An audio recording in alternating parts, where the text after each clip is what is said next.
We're going to go ahead and start. For those that came, we appreciate you coming. This is great that we have such a good crowd and that we're able to try to communicate with the parents and let them know kind of what we have planned for this fall at Muleshoe Schools. So it's just nice to have this big crowd come out for a parent meeting. But what I need to let you know is this is about your student. It's about your child. It's about your children. It's about our staff and our teachers, and it's also about you. Safety is of the utmost importance, and we want a safe and healthy environment for every person in Muleshoe. So it seems awkward, but really the coronavirus is our enemy, and it's changed the world. It makes all of us think differently than we used to think. So even students may struggle mentally or physically or emotionally, but our health is important to each one of them. And our children want to be kids. Your kids want to be kids. They want to come back to school. They want the opportunity to learn and grow. And we at Muleshoe Schools want to help each family be the best they can as we go through this pandemic. And so the reason I know that a lot of people want to come back to school is because every parent I talk to this summer says, we can't wait for school to start. We can't wait for school to start. And then as we get closer, it's a little more challenging, even for the parents, to make decisions about whether they want to do remote learning or on-campus learning. I was listening to Coach Richards. He's had strength and conditioning camp since June. And one thing he told me the other day was, he said, since June, I've not heard one student talk about COVID-19. The students want to come back. They want to enjoy about learning. They want to enjoy being back at school. So we want to help your child learn, achieve, and succeed. So last spring, when it all stopped, everything changed a little bit, and we had to stop and have crisis learning. And that crisis learning went okay, but it wasn't great. But kudos to our teachers for everything they did to try to create a great situation for children. And they were the most responsive teachers in the state because of how they got on the technology and tried to make things happen. This fall, we're going to call it choice learning.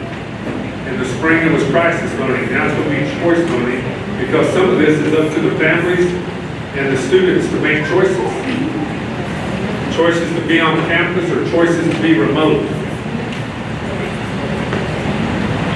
Choices for our individual health. And we will discuss this in a little bit, but first I want to tell you about some of the school successes we've had just recently. So, welcome to the Returning to School Choice Learning. We hope we communicate well with you tonight. Of course, there are going to be some students that may have masks and some that don't.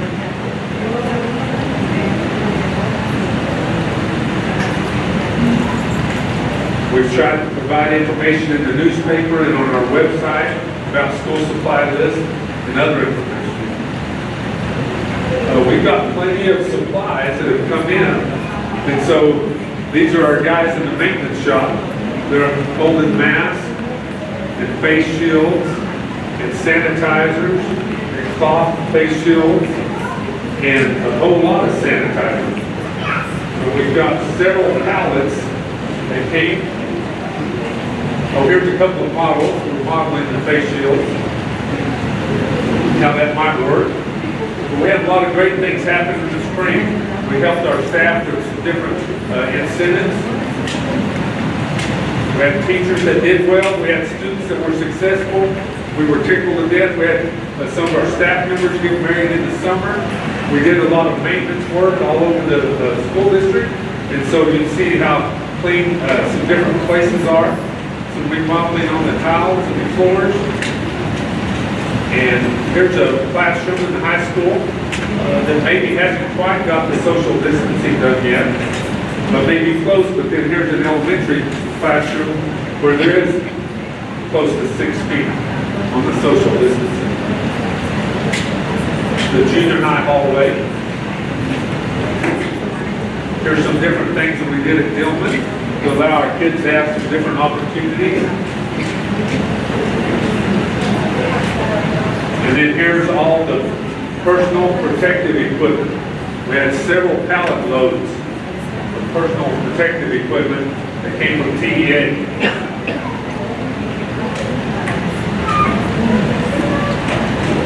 We had thermometers come in. And with those thermometers, they are no touch, so no one else has to touch each other. Also, we got the kiosk machines in today that are back to back when you came in. They help us screen students.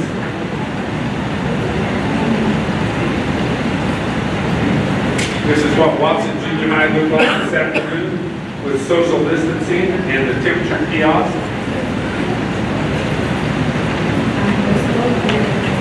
This is some of our brand new teachers working in some workshops over in the high school. And you can see how they're spread apart.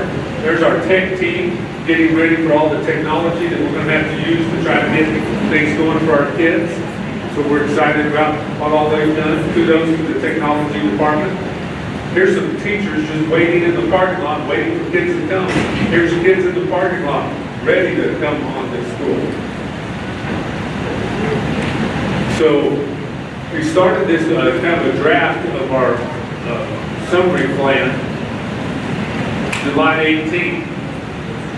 And so we want to keep students safe, keep staff members safe, but we also want it to be close to as comfortable as possible and normal. Students will be taking temperatures daily for the first few weeks, so we can get all of that taken care of. Teachers will do some self-checking. Students will be trained and encouraged to wash their hands and take care of sanitizing. Masks will be optional. We will have our school health action committee, and they will be helping me review specific difficult cases. Every case that came up this summer was situationally dependent. And so as cases come up, different decisions may have to be made. There's no true expert in this whole coronavirus pandemic. Because if there was a true expert, we would all be out of this. And we probably wouldn't even be having this meeting. So as every situation comes up, there will be a group of people to help guide us to decide what is best for the people involved. Sanitizers have been placed in every classroom. Teachers will be sanitizing, students will be sanitizing. You may have to have your students help clean up the desk sometimes. And we will notify parents when staff members come up or students come up. We will try to keep you notified if there's a positive COVID case and how to handle it. So one of the documents we put out today on the website was the reopening statement. And it tells a lot more about all the protocols we would use. And it also has a question and answer session at the end of it. We had a few of those tonight. We may have ran out of them. But if you can go on our website and look at that, it will give you a lot of indications of what we're planning to do. Even on the very back page, it shows how many kids or situations would have to occur for us to determine if we're going to close the campus or close the school district. We did decide to start school a little bit early because we thought if there was a situation that came up, we may have to close down for a few days, and we want it to be good for our kids as best we can.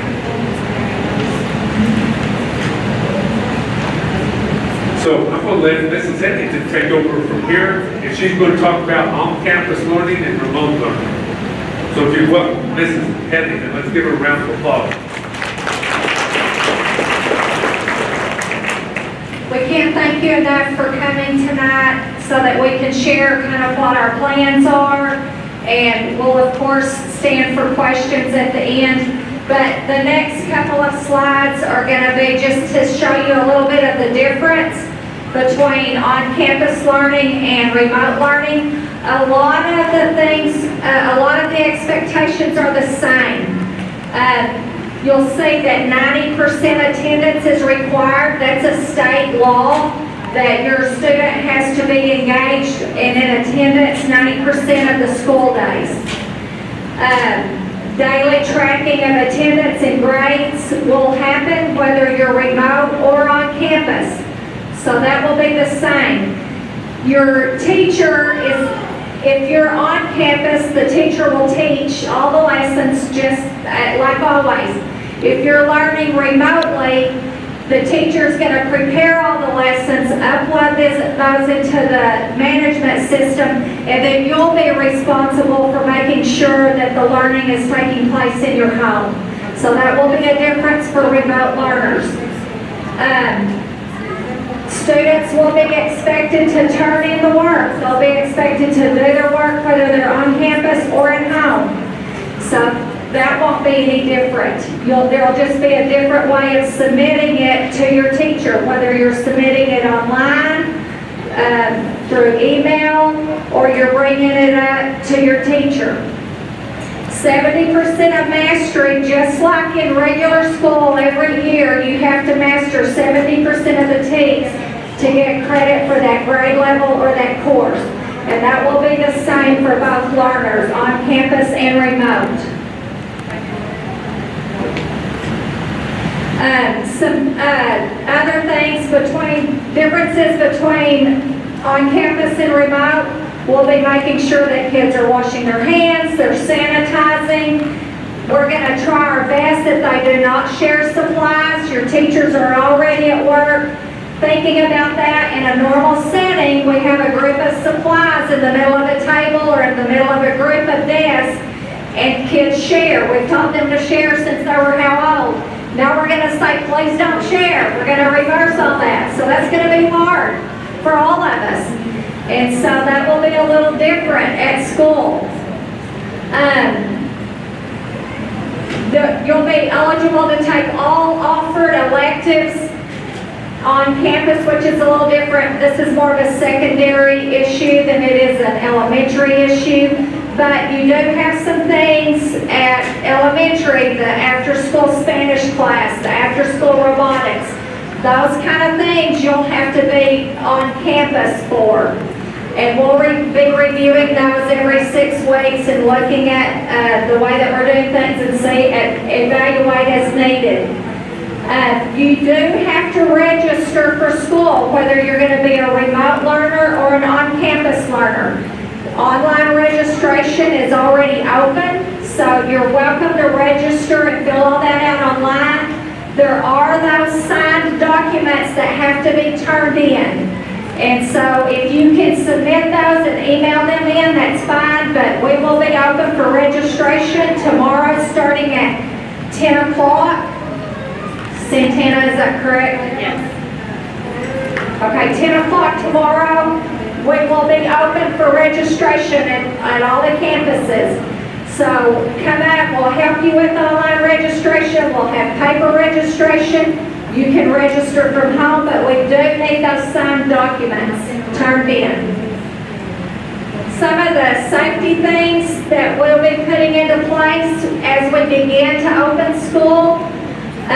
You know how we walk our kids to class sometimes for a couple of weeks, sometimes longer. We're going to allow that on the first day of school. That way your child feels secure. After that, we're going to close that down, but we will have plenty of people on campus helping your child get to class. So I assure you, there won't be anything scary about it. We'll help those little guys that cry when mama leaves, and we'll help them detach in a safe and healthy manner. Temperatures will be checked at the door. Most of you that came in did the wrist on the kiosk. So we'll have those at all entries. Like at Dillman, there'll be one at the bus entry, one at the Circle Drive, and one at the first grade drop-off. Same way at DeShazo, there'll be one at the Circle Drive and one where kids enter when they ride the bus.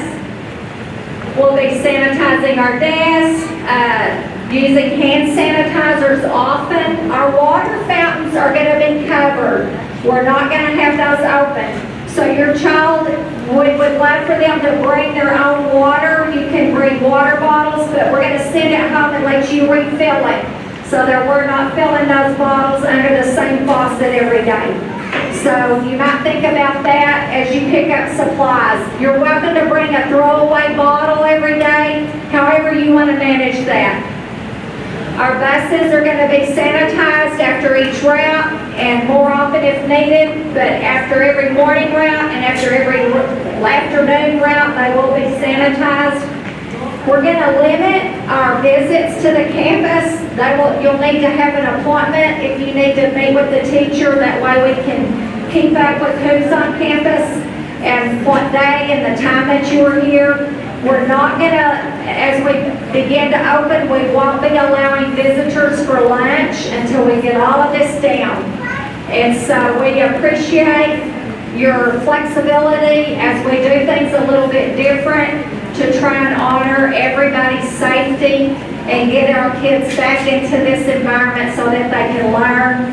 We are going to respect your choice, whether it's remote or on campus. We respect that. You have reasons for the decisions that you're making, and we're going to do the very best we can, no matter where our kids are learning. Our teachers and our administrators have been working very hard to make all of this work for everybody. I think that's all we have on the slides. If you have some questions, Dr. Richards would be happy to answer those.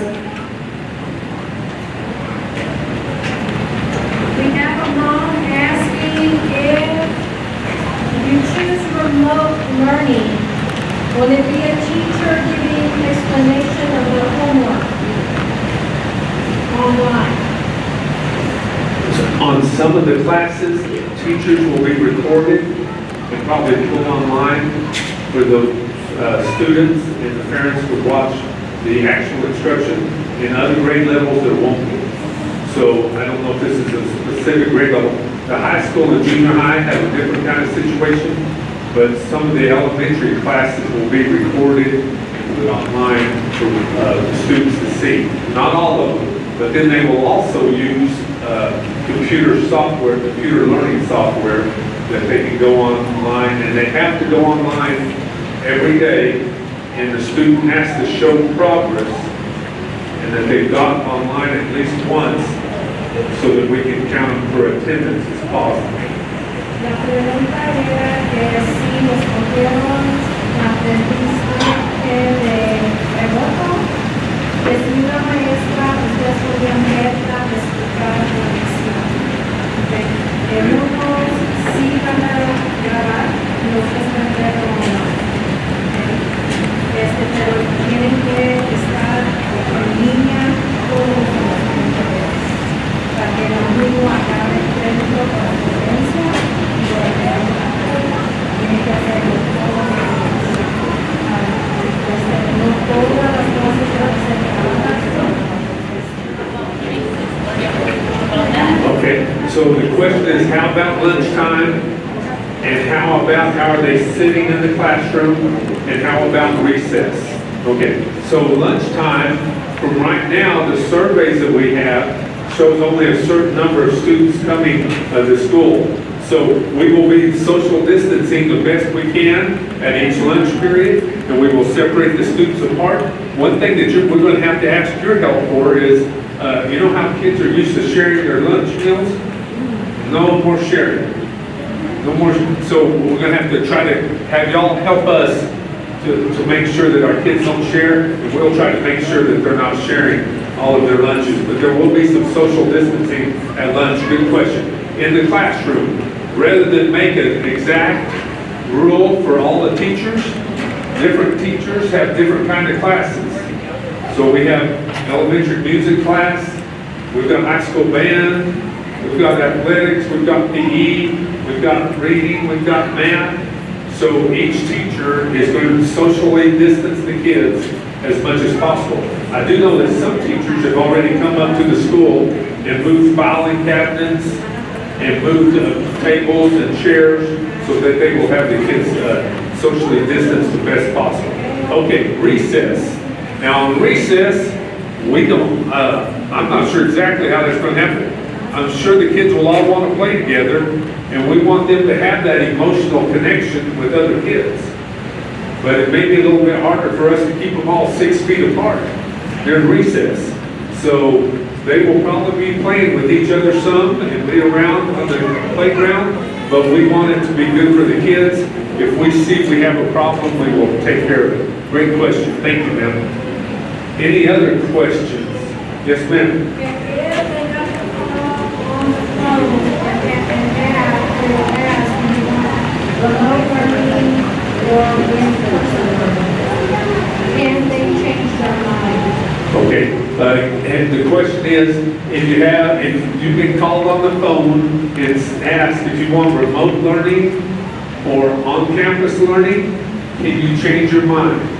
The answer to that is yes for the next 2 days. You can change your mind the next 2 days, but after the next 2 days, your student is going to have to stay remote or stay on campus for 6 weeks. So for 6 weeks, they will have to stay exactly where they're at. And then about a week before the end of the 6 weeks, we will be calling you again and saying, do you want your child to be remote or on campus, so that we can get ready for the next 6 weeks. So you have just a couple more days to decide if you want remote or on campus. The handout that you got has some more details in it, so you might look through it real carefully after you get home. And if you have any questions, feel free to call my office, call one of your principals. You might hold yours up. If you see in the front, on the front page, it talks about remote learning and on-campus learning, and it talks about the different choices there. Next question, yes? Say I decide to do remote learning, and we have that attendance, right? So I get off at 7 o'clock at night, 6:30, depending on the day. Does my son have to do the class during the morning? All the way till it's done?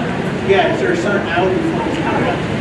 It's a great question. So they're asking, if we choose remote, does your child have to do all the work in the morning or at a certain time? So we've talked about this some. We don't have the exact answer. Here's what I'm going to tell you. Is they have to be working and trying to get their classes done for a certain number of hours of the day. We'd like for that to be 3 hours a day for the elementary. So that's a challenge. But as long as we can show that they logged in to the computer between midnight and 11:59 p.m., then we can count them present. Yeah, so they can be counted present. If they don't log into the computer, they won't be counted present. And if they're not counted present, there may be a principal calling you and saying, hey, we've got the compulsory attendance laws and you have to do this. So, Ms. Eddie? So, we have a question over here, and I'm going to answer that as best I can. But the one thing I want to remind you of, and some of that is in here, there is a difference in attendance and credit for your course. Okay? So your student has to be engaged in the coursework, and they have to meet 70% of the criteria. There will be assessments given, some grade levels give an assessment every week, some grade levels give one every 2 weeks, and then there will be a big assessment called the common assessment every 6 weeks. And your child, whether on campus or at home, will be responsible for 70% mastery of all of those assessments. The other question that's been asked is about technology devices for remote learners. When will that be handed out? Okay, thanks for letting me have the tough questions, Mrs. Heathington. We think, we feel confident that we have enough Chromebooks for 4th grade through 12th grade. And some of those will be handed out at registration, some will be handed out maybe a little bit after registration. We also have some more Chromebooks coming in the near future that the state has helped us buy. So those devices will be coming soon, and the principals will be checking those out. So the Chromebooks or the iPads, so you'll have to get in touch with your building principal about the technology part of it. There's also a chance that there may be opportunities for hotspots for remote students. We don't have those yet, but the state is trying to help us get those. If you don't have access to the internet, you may have to come to school until we can figure out how to get that for you. So that's kind of the answer to that. Was there anything else on that? And our teachers, they will probably just be available from 8 to 4. So there will be certain periods during the day that teachers may have off that you can call them and communicate with them. But you have to be careful trying to call one at 10 o'clock at night because they're fixing to go to sleep and get ready for the next day. So they'll work from 8 to 4 and you'll have to communicate with them between those hours. Okay? How about the kids that ride the bus? What about the kids that ride the bus? What do you mean? How are they going to sit up if Okay. one kid is one sit and another one? Okay. Are they Yeah. going to have hand sanitizer on there too? Yeah. On the buses, here's what our plan is. There's going to be hand sanitizer on there. The first survey that we took as a school said that about 70% of the parents would bring their kids to school and pick them up. We're not for sure exactly how many kids will ride the bus. We want the family members sitting in the same seat. If we can spread out the seats, we will. If we can't, we may have to do something different. Some of our buses have been crowded in the past, but if depending on how many kids show up, we may have to run some extra routes. So I've been fortunate enough to hire a few extra teachers that have CDL licenses. And so we may be able to run extra buses too. And so I hope you can be patient with us if we have to do something a little different on the buses. Okay, another question. Yes, sir. I have to ask this question. I work 6-12 hours. My wife's in Heathington. She works 3 to 4 24-hour shifts. Where our child care is provided for their grandparents is out in the country. No internet out there. And they have these state laws that we're talking about with attendance. Right. And plus the 70% that you need to pass. That wouldn't be an issue if the virus wasn't going on. So same thing with like the license plate stickers, the state making acceptances on you not having to do it. I'm just curious, like what's worst case scenario if those criteria are not? Okay, what he's saying is he works 6/12s and his wife is very, she's an EMT and so she's working a lot. He's just worried about the attendance laws. If there's, and so, and with the 70% mastery. I don't have an exact answer for you, but what we do know is we want your kids to continue to learn and grow, and I know you do also. What I do know is there's going to have to be some flexibility and some patience and some grace. And as we work through this, we will try to be patient and have grace, and we also want your students to learn. So we'll have to work through every situation the best we can. I know I didn't give you just a firm answer on that, but I'm just curious, like more of like what the state is going to do in the worst case. Like if there wasn't, like if you didn't meet the attendance. Yeah, if you don't meet the attendance, our principals will be working with you. But if you miss too much or your student is not logging on to the computer, then that will become an issue at some point. But we will want to work with you, and hopefully if we can get those hotspots in, we may be able to, okay, where they go, with the daycare. Okay. Good question. Yes, ma'am.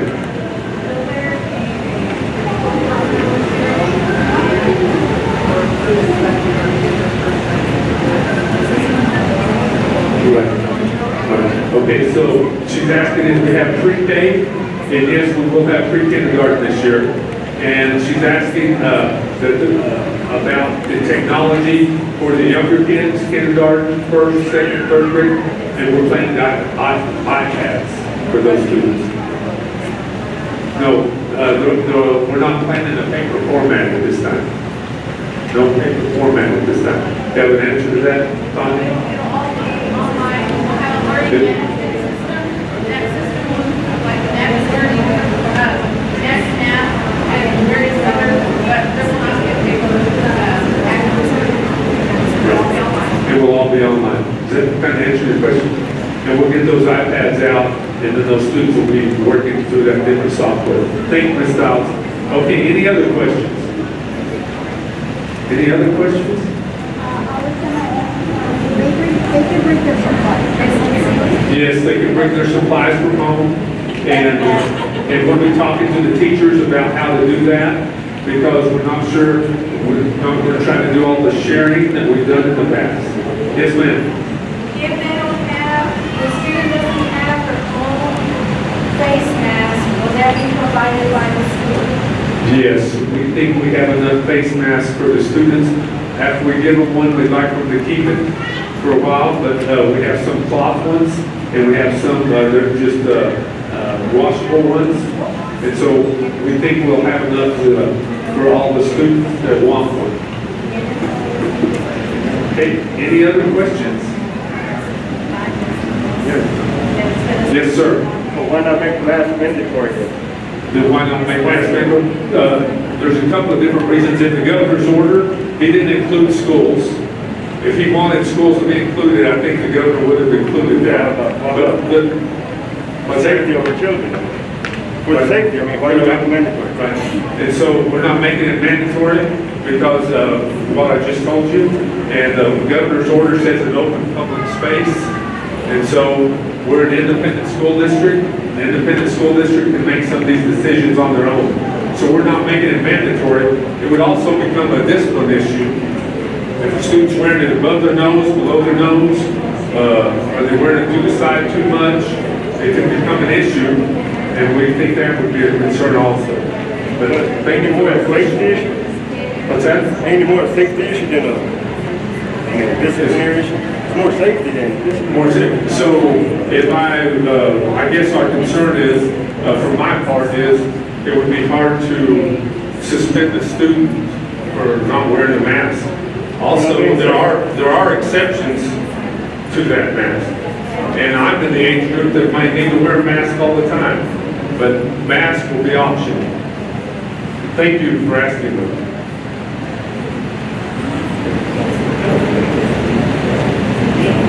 Any other questions? Okay, I'm fixing to have to go to another meeting over at the high school because there's some parents over there that I need to present to. So I want to see, is there any other questions before we close the meeting? One more question. Everything you talked about here, the staff is like, we take the whole. Yes, everything we're talking about here, this was supposed to be an elementary meeting, the Shazo and Dillman. So thank you for your question. Okay, thank you all very much. We appreciate you coming. We can't wait for you to decide on what you want to do with your choice learning and your kids. Thank you very much.